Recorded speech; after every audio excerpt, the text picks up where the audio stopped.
রাকিবের গোলে বাংলাদেশ ফিরল সমতায়। শেষ পর্যন্ত ড্র নিয়ে মাঠ ছাড়তে হলো বাংলাদেশের। পাহামিদুল যদি সুযোগ মিস না করতে তাহলে আজ বাংলাদেশ জয় নিয়ে মাঠ ছাড়তে পারত। ম্যাচের শুরু থেকে মাঠ জুড়ে বাংলাদেশের আধিপত্য।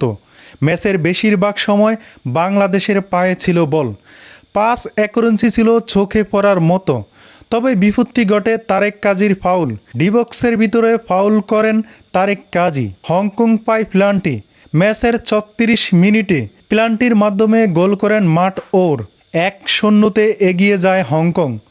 প্রথমার্ধে কোনো দলই আর গোল করতে পারেনি।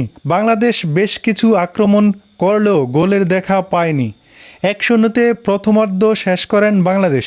দ্বিতীয়ার্ধে আরও বেশি আক্রমণাত্মক হয়ে ওঠে বাংলাদেশ।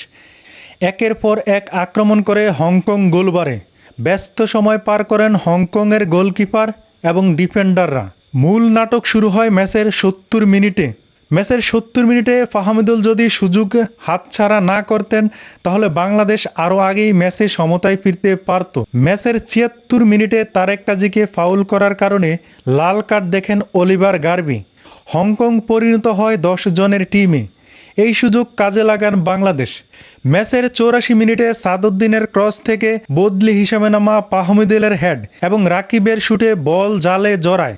বাংলাদেশ ম্যাচে ফিরে ১-১ সমতায় আনে। পরবর্তীতে নির্ধারিত সময় এবং অতিরিক্ত ৬ মিনিটে বাংলাদেশ ডজনখানেক আক্রমণ করলেও গোলের দেখা পায় না। হংকংয়ের মাঠে বাংলাদেশ যেভাবে দাপট দেখিয়েছে তা চোখে পড়ার মতো। পুরো ম্যাচে বাংলাদেশের আধিপত্য। আজকের ম্যাচে একটিমাত্র ভুল, তারেক কাজীর ফাউল অথবা ফাহামিদুলের সুযোগ মিস।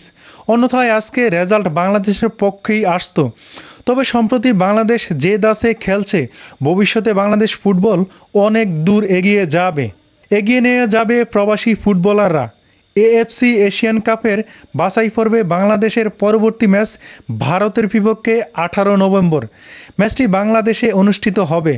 হংকংয়ের বিপক্ষে ড্র এর মাধ্যমে বাংলাদেশ পয়েন্ট ২ পয়েন্ট টেবিলের তলানিতে।